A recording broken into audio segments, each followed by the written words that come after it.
Tesla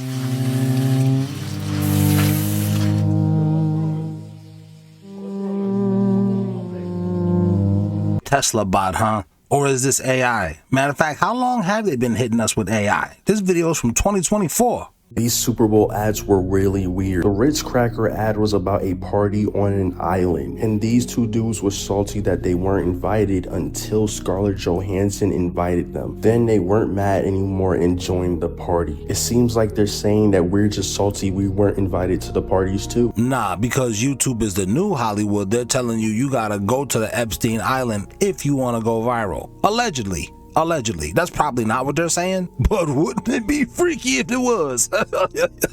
In the Nerds commercial, they got a dude who looked just like Jeffrey Epstein eating candy with children running around in his background. In the Pringles commercial, Sabrina Carpenter had a boyfriend who was made out of Pringles. Suddenly he dies and then everyone just starts eating him. This shocks Sabrina Carpenter until she gets a bite for herself. Then she made a face like, oh, it's really not that bad. They trying to tell us don't knock it until you try it, bro. Eat people, gang. Yeah, I don't want to be that guy, but I think all of the Abrahamic religions say you can't eat human flesh. Maybe they say you can. Oh, and by the way, yes, look how that demon is right there. Well, where do you think we get all of these transitions and technology and video effects from? Not from demons and their technology. Of course not.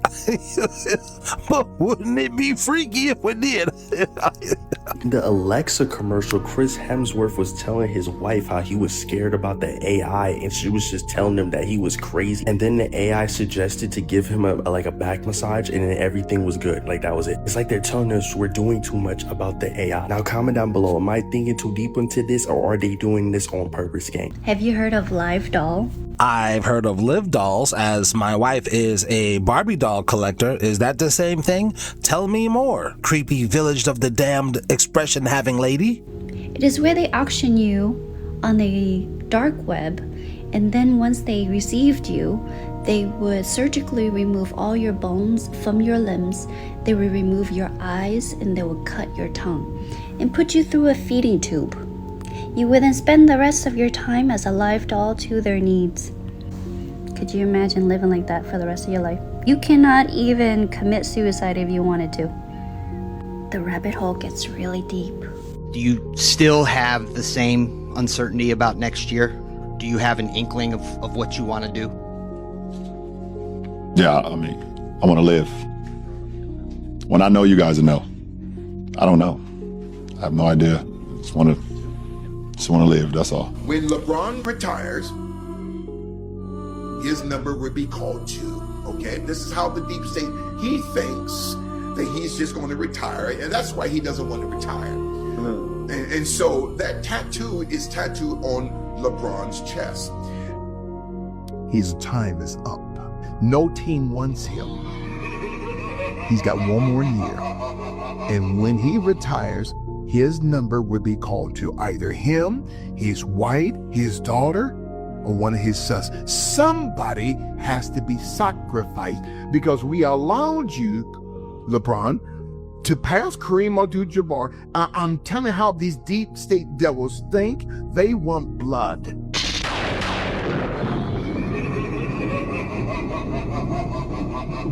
Okay? We gave you what you want. You're the greatest scorer in NBA history. We need someone to be liquidated.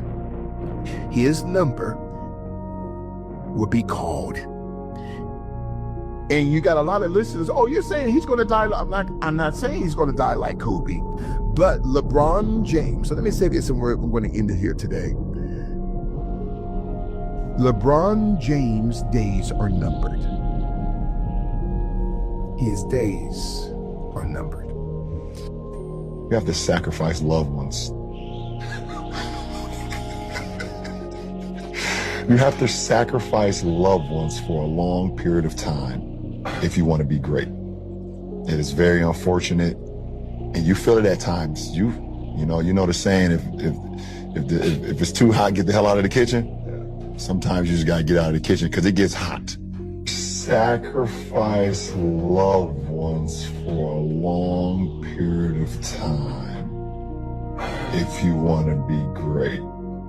Listen, I'm low-key scared because they're revealing everything now. And also, I'm mostly scared because, man, I'm just trying to, when I get on the other side of the simulation, I want to make sure I go to the place where it's nice and comfortable, and I don't want to go to the other place, dude, and I'm worried. I'm hoping that I did enough good, because that's your currency on the other side of the simulation. And I don't know. I have slapped a lot of people for saying stupid stuff, and I should have turned the other cheek. I'm biting my nails a little bit over here. I'll admit it to you. Do you know all of the Klansmen are Christians? What did you say, nigga? Yeah, they use the Bible in slavery. So is that satanic? No, that's just manipulation. It's the same thing. Of course. It's not. That's my point. So this is what I'm telling you. If you believe in what you just said, then you're telling me Christians are satanic worshipers. No, they're under the guise of Christian. Which would have to be satanic, because all of these people who are doing evil things were still going to church on Sunday, and they were praying to Jesus Christ. So that would make the Christians satanic. It could be, because it would make those fake particular Christians satanic. Yeah, for sure. But that doesn't mean Morning Star. This is how crazy it is. There's certain shows that can't get greenlit, but they greenlit a show called Lucifer.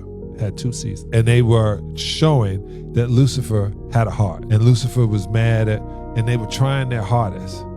But when you read into the book of Enoch, they don't say the same things that the Bible is saying. So that's what I meant. You're getting reference from places that are literally put there for you to run in a circle. Well, before he finishes, real talk, and this is the creepy part, the scary if it's true part for me as a Christian, because it wasn't even presented to me. I can't even bring myself to read the book of Enoch. In fact, I had to learn on my own that the Council of Nicaea voted which parts was going to go in the Bible, which parts were going to go out of the Bible, and who gave those guys any divine permission to say what I could hear from the word of God if what the prophets said were actually the words of God, if they were actually even prophets at the end of the day. Was anybody on the Council of Nicaea a prophet? I do low-key feel like I'm running in a circle. That's the spooky part for me. Is it for you? Leave it in the comments and tell me. I think also too, it's about seeking knowledge, because they're giving you half the story. This is why books were taken out. I studied Scientology. I studied Santeria, and I went in, and boy, they were, oh my God! As soon as you say that, they go, oh, it's demonized and it's Satan. No, it's just Scientology is not. Yeah, Scientology. Well, I know Santeria, and they say, oh my God, it's voodoo. It's just not white, and when it ain't white, it ain't right to them. The only thing that I never questioned her about was the fact that where she was living at the time, I actually went into a closet thinking I was putting something up. And she had an altar. It was like a coat closet, and it was an altar. It was an altar, not okay. But it was a burning altar. Right. Like, it was literally on fire. And the first thing I did was question her, like, you know, you gonna kill us? You have a burning something in your closet, and it's closed. And that was the one thing. Then she told me she said, oh, this is, Santeria. And then I was like, okay, pause. I'm going to go research that and see exactly what that is. And we got to turn the camera on here. You ain't just going to be a voice in the back. Now, right there, did he just say we're going to turn the camera on you to absolve himself? You know how they do it. You got to, and don't tell nobody. And he trying to say, look, I didn't say nothing. I'm just on a podcast. Y'all go get him. I'm down with the program. He the one forgetting himself and not remembering he not supposed to tell the sheeple everything. Is that what that was? I don't know. Y'all leave it in the comments and tell me. It was crazy. It was crazy. I found out things that I'm so happy you said that. Was really weird. It's always crazy when it's not white Christian. It's crazy when it's not white Christian. You know, I know somebody didn't watch Sinners because they were like, oh, they're glorifying vampires. But then I was like, so y'all didn't watch Black Panther? Oh, I watched Black Panther. I said, he went and talked to their ancestors. Yeah, no. I just recently watched Sinners. Right, Sinners, but in Black Panther, he went and talked to the ancestors. Yeah, of course. Right, so guess what? That right there is not Christian. And every time they do something, every time they say something, and I'm not dumping on Christians. Y'all got to get that. I just don't believe what the white man has left for us is real for us. And what I do believe in is that Yoruba and Santeria, which are connected, is what we have dealt with. Even in the Native American, my father was a Blackfoot Indian. Even what we did here, we were connected to spiritual beings, the spiritual realm, and that's considered demonism. I don't feel like I do look that young, but if I did, it would be all the baby blood. And you're a late 50. Yeah. But somehow you both look the same age there. I suck babies and put it on my face. What's the thing where they said people eating babies? What was that? In Hollywood. In Hollywood. If you get famous enough to stay relevant and young, you have to drink baby blood. I don't know if they were baby eaters, but a lot of them are.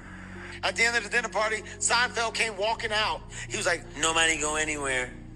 We're gonna have some brick oven pizza. Everybody went crazy in the party. What? Oh my God, brick oven pizza. To show my appreciation, I am inviting you all to a pizza party tonight at Jennifer Aniston's house. I'll see you there. When Aniston will say to me in the middle of the night, whenever I'm with her, something cool, she'll be like, you see? And I'll be like, no, you're right. This is great. This is great. And then the next morning, she'll text me and say, I know something, Wednesday night, if you want. I'll be like, come on, we just did that Saturday thing. We don't have to do too good. I'm going to bed at 9. I can't come over. Your thing starts at 8:30. So. Yes, she can handle it. She can handle it. She Her can. parties are incredible at her house, too. Yep. She does have good parties, and she makes good pizza as well. She makes great pizza, Wonderful, yes. wonderful pizza. You think there's a level of fame that is just too dangerous for... Yeah, if you don't drink the Kool-Aid, the gold juice. You never offered the gold juice? No. What's the gold juice? I don't know, but I didn't drink it, and I didn't want it. That was Pizzagate, right? Yeah, okay. Yeah. I was in that too. You was in Pizzagate? That's what they said. Oh, you wow. Yeah, Wow. I was eating babies. You up there. Wow. They think you like, we were offered. One lady was like, how many cheeses, Jerry? Jerry was like, 7 different cheeses. 7 different cheeses. How was the pizza? Was it good? Oh, what? He make it Amal's himself? pizza was better than Clooney's. They both made, everybody made a certain kind of pizza. There's no pizza we didn't love. Something that he does. 5 different kinds. 5 different kinds or 6 different kinds of pizza. And Clooney's was quiet. excellent. Shut your trap. Amal's was the winner. People went crazy. They start chanting, bop, bop, bop, bop, bop. It's bop, man. Bop, bop, bop. What the f*** is bop? White woman leaned over the table. She was like, it's short for brick oven pizza. I was like, oh, shit. Wonder what that means. Oh, okay, I get it. Seinfeld had some Italian men walk out. They had pizza-like garb on. People were eating the pizza, going crazy. Oh my God, I taste the cheeses, Jerry. What's he talking about? I taste the cheeses. So the restaurant is going to be a baby-based restaurant, so you're going to eat babies. What is it? I don't know what it is with celebrities and pizza parties. I mean, I do know what it is, and if you know, you know. And notice how they're always making jokes about the fountain of youth. Well, seems like they found it. The world is a stage. Jesse Jackson was unalived at the age of 84. But what if I tell you that this is another ritual? Because he just so happened to be unalived during a certain month, and he just so happened to be a part of a certain lodge, as you see right here on screen. Oh yeah, and he was a 33rd degree at that. And speaking of 33, he just so happened to be unalived 33 weeks until his next birthday. But I guess all of this is just one big coincidence, right? No, I'm not saying it's one big coincidence. I'm saying this, that I said to my Patreon members. But YouTube is the new Hollywood. And I believe the Epstein files were released to tell you, you have to go to the island. You have to if you want to be famous. For years and years and years, the gatekeepers of Hollywood knew what it was. Casting couch, whatever, you got to do it. Or else you're not going to get in here. You might be talented, but you're not going to be able to show people your talent if you don't go to the casting couch, you don't go to the Epstein Island. And since YouTube is the new Hollywood, regular people like myself, regular people like you might be a YouTuber or a quote-unquote digital creator. If you want to get famous, if you want, not even famous, if you want to get this money, if you want to get this amount of money, you have to go to the island. It's a theory. I'm not saying it's true. Allegedly, I'm just thinking that. I probably could be wrong. But here's another conspiracy one. If you guys want me to go deeper down this rabbit hole, I will, because you want me to.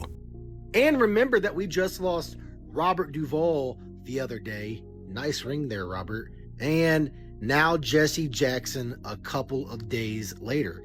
Let's see if they do another one to make it the trifecta, because they always love to do things in threes. The moment Ricky Martin appeared, the message became crystal clear. This was the passing of the torch from the old to the new, marking the official beginning of Bad Bunny's reign as the new industry gatekeeper. Lady Gaga wasn't just randomly chosen for this performance either. While it might seem like they snuck a white artist in to keep America from rage quitting, Gaga played a much more important role in this ritual. She played the part of the high priestess. In ancient and esoteric traditions, blue is a color often associated with the divine feminine and the Great Mother, which is connected to Isis. In esoteric rituals, the high priestess provides the spiritual authority for the initiate. So you saying they didn't just let her be a part of it because she looked like an alien, right? Well, what about this alien looking beautiful thickie over here? You trying to tell me that's not a reptilian? Come on now, dog. Come on now, mine. By wearing blue, she represents the mother figure of the industry, the one who had already been initiated, symbolically baptizing the new initiate in the industry's higher ranks. Essentially, she was leading this ritual, passing the symbolic torch from Ricky Martin to Bad Bunny. The third and final part of the ritual was the completion of the great work and the moment of ascension. Towards the end of the performance, we see Bad Bunny ascending on the power poles. To most, this moment was simply just a tribute to Puerto Rico's infrastructure, but in the language of the occult, it was telling a completely different story. This was meant to demonstrate the literal completion of the great work. He was positioning himself at the very top of the energy grid. In the occult, electricity is often linked to the light bringer, the spark of life and consciousness, often described as a divine spark. The purpose of the great work is to power that divine spark so it could ascend and reach enlightenment. By standing on the energy poles, he positioned himself between the heavens and the earth, with the sparks representing the activation of his own divine spark. Symbolically, he was siphoning the focus of 100 million people and grounding it into the stage to feed off their energy. He wasn't just performing, he was being initiated into the highest orders of the secret religion that runs Hollywood. The last Simpsons prediction for 2026 is real, and one detail is deeply disturbing. In one episode, Homer Simpson is seen preparing a bunker, fully stocked, sealed, ready for long-term survival. Not because of war, not because of zombies, but because he senses that something invisible is coming, something quiet, something unstoppable. Shortly after, an unseen storm passes through the city. No explosions, no fire, just silence and then consequences. Communication collapses, systems fail. Life as people know it simply stops. Many believe this scene wasn't fiction, but a warning about a solar superstorm, an event capable of destroying the internet, satellites, electricity, GPS for weeks, months, or even forever. What makes this terrifying is that scientists have recently detected a massive coronal hole on the sun, so large that dozens of Earth-sized planets could fit inside it. From this hole, powerful solar ejections are being released, and some of them could be heading directly toward us. The last time Earth experienced something similar was in 1859, the Carrington event, when telegraph systems caught fire across the planet. Now imagine this happening today. Experts warn that a solar storm in 2026 could be dozens of times stronger. Restoring global communication could take decades. And maybe that's why some of the world's most powerful people are quietly building underground bunkers. So tell me, coincidence, fiction, or preparation for what's coming? Write your opinion in the comments and follow me, or when it happens, we may never see each other again.